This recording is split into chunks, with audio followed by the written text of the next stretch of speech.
Unit 4 जो कि money के टॉपिक के ऊपर था। अभी तक हम इसमें क्या-क्या कुछ सीख चुके। हमने देखा कि इसमें जो करेंसी है वो कॉइन्स में भी अवेलेबल होती है, जिसमें 1 रुपी का कॉइन है, 2 का है, 5 का है और 10 रुपी का कॉइन होता है। फिर हमने देखा कि इसमें करेंसी नोट्स भी होते हैं, जिसमें 10 रुपीज़ का नोट है, 20 रुपीज़ का नोट है, 50 रुपीज़ का नोट है और 100 रुपीज़ का भी नोट होता है। फिर है रिकग्नाइज मनी चेंज। फिर हमने मनी को एक टाइप से दूसरी टाइप में चेंज भी करके देखा था। करेंसी नोट्स को हमने कॉइन्स में चेंज किया था और ये काम हमने अप टू 100 तक किया था, 100 से ऊपर नहीं गए थे हम। फिर हमने देखा था कि ऐड और सब्ट्रैक्ट जो कॉन्सेप्ट है मनी के अंदर वो किस तरह से अप्लाई होता है। तो अगर वोकैबुलरी की बात करें तो हमने मनी का वर्ड सीखा, अमाउंट का वर्ड सीखा, ठीक है, कि उस कितनी अमाउंट के वो पैसे हैं, 10 रुपी का है, 20 रुपी का है, 50 रुपी का है। हमने देखा कि कॉइन्स होते हैं, नोट होता है, उसकी वैल्यू होती है। डिनोमिनेशंस के बारे में देखा। डिनोमिनेशंस का मतलब यही है कि करेंसी जो है ना कितनी शक्लों में होती है। जैसे हमारे पास ये डिनोमिनेशंस है ना, कॉइन्स एंड नोट्स, कि ये इतने इतने का कॉइन है, इतने इतने के नोट्स हैं, तो इनको डिनोमिनेशंस कहते हैं। फिर हमने एक्सचेंज भी देखा कि एक टाइप के नोट को कन्वर्ट किया जा सकता है दूसरी टाइप के कॉइन्स या नोट्स में भी। अब इन सारे कॉन्सेप्ट्स को देखते हुए अब हम रिव्यू एक्सरसाइज की तरफ चलते हैं और देखते हैं हमने क्या कुछ सीखा।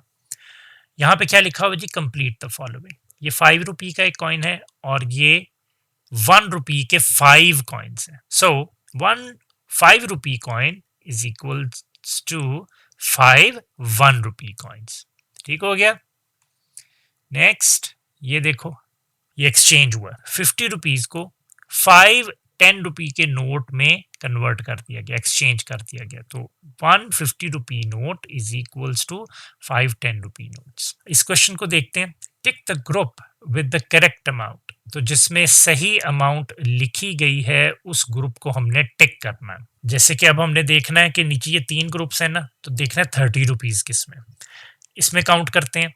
ये 5 + 5 10 हो जाएगा और ये हम इस तरह से 10 का काउंट बना लेते हैं। ये 10 है और उसके बाद ये 10 है, तो 10 + 10 ये 20 हो जाएगा। फिर ये 10 है, ये कितना हो जाएगा 30, और ये 5 बचा है, ये इसमें ऐड करेंगे 30 + 5, तो ये आएगा 35। तो ये 30 तो नहीं बना, इसको टिक नहीं करेंगे। ये 20 है और ये 10 है। 10 और 20 मतलब 20 और 10 को ऐड करोगे तो आंसर इज 30, तो इसको हम टिक कर देंगे। और प्रैक्टिस के लिए हम इसकी भी वैल्यू देख लेते हैं कि ये कितनी आती है। ये 10 है और ये 10 है, तो 10 + 10 20, और ये भी 10 है, ये 30 हो जाएगा। 30 के बाद ये 2 + 2 4 रुपीज ये हैं और 1 रुपी ये है, तो 4 + 1 ये 5 रुपीज है, और 30 रुपीज पहले थे और 5 रुपीज ये हो गए, तो ये भी 35 रुपीज हो गया। सो हम सिर्फ इसको टिक करेंगे यहाँ पे क्योंकि यही 30 है। अब हमने 20 रुपी वाला जो ग्रुप है उसको देखना है, तो कैलकुलेट करते हैं। इनको देख लो, ये कितने पैसे हैं, मैं काउंट करता जाता हूँ। ये 5 + 5 10 हो गए, 10 + 5 कितने हो गए, 15 हो गए। 15 में 2 ऐड करेंगे 17, 17 में फिर आगे 2 स्टेप आगे काउंट करेंगे तो 19, फिर ये 20 और ये 21, तो हमें तो 20 चाहिए था, तो ये 21 है। ठीक हो गया। इसको देखते हैं।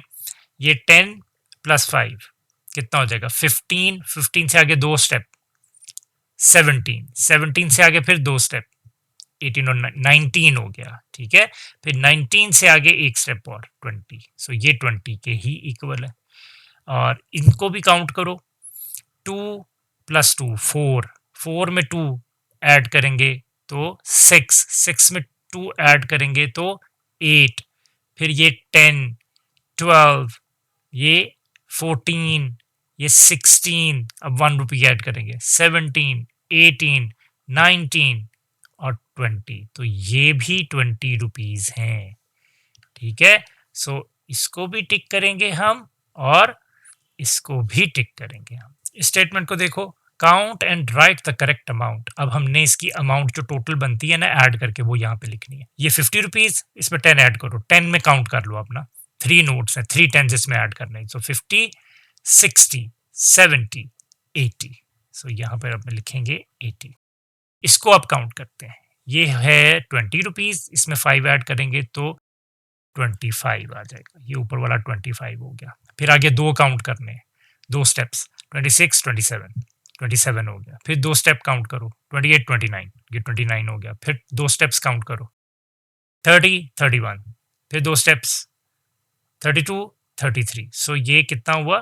33 रुपीज़। ये अब काउंट करते हैं, ये 50 है और ये 20, यानी 10 के 2 स्टेप्स लेने पड़ेंगे ना, 60, 70, इन दोनों नोट्स को मिला के 70 रुपीज़ हो गए। उसमें 10 और ऐड करेंगे तो 80 रुपीज़ हो गए। 80 के बाद ये 5 और ऐड करेंगे तो 85 रुपीज़ हो गया। इसको काउंट करो, 10 प्लस 10 20, 20 में 5 ऐड करेंगे तो 25, तो ये तो 25 हो गए। आगे 2-2 स्टेप्स काउंट करते जाएंगे, ये 4 कॉइन्स हैं। सो 26, 27, फिर 28, 29, फिर 30, 31, फिर ये 32, 33, तो ये भी 33 रुपीज़ ही हैं। अब इस स्टेटमेंट को पढ़ते हैं। Look at the following items, in items को देखना है, एंड देयर प्राइसेस, और इनकी प्राइसेस को देखना है। फिर उसके बाद सॉल्व करना है, एंड देन सॉल्व। अच्छा, ये एक टॉय ट्रेन है, इसकी प्राइस यहाँ पे बताई गई है 63 रुपीज़। ये एक डक है, ये 25 रुपीज़ का है। ये एक टेडी बेयर है और ये 70 रुपीज़ का है। अब क्या पूछा जा रहा है? हारिस बॉट अ ट्रेन, जो कि कितने की थी? 63 रुपीज़ की। हारिस ने ट्रेन बाय की। एंड अ डक, डक कितने का है? 25 रुपीज़ का। तो Haris bought a train and a duck, तो हारिस ने ट्रेन बाय की है और डक बाय की है from a toy store, toy store से। How much money did he spend, तो उसने टोटल कितने पैसे खर्च किए, तो ऐड करेंगे। सो कॉस्ट ऑफ ट्रेन वो कितनी है? 63। कॉस्ट ऑफ डक वो कितनी है? 25। इनको ऐड कर दो। सो 3 प्लस 5 करेंगे, सो 3 और नीचे 5 लगाए मैंने इनको। अब ये 5 डॉट्स है ना, तो आगे काउंट कर लो, 6, 7, 8। सो ये 8 आ गया। 6 प्लस 2 करूंगा तो ये 6 डॉट्स लगाए ऊपर, ये 6 डॉट्स है, और 2 डॉट्स लगाए नीचे। आगे काउंट कर लो, 7, 8, सो ये 8। सो 88 रुपीज उसने टोटल स्पेंड किए। अब हम ये स्टेटमेंट देखते हैं। Ayesha wants to buy a teddy bear.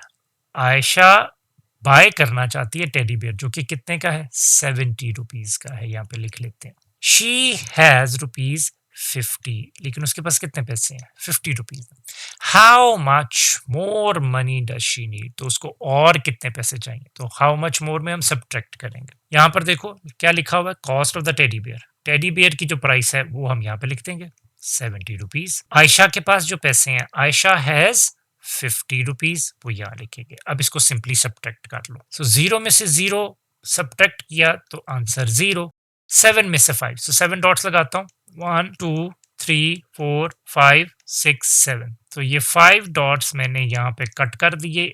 बाकी कितने बचे? 2, तो 2 यहाँ पे लिखा। सो मोर अमाउंट जो उसको चाहिए वो है 20 रुपीज। आज हमारा ये यूनिट 4 जो मनी से रिलेटेड था वो यहाँ पे कंप्लीट हो जाता है।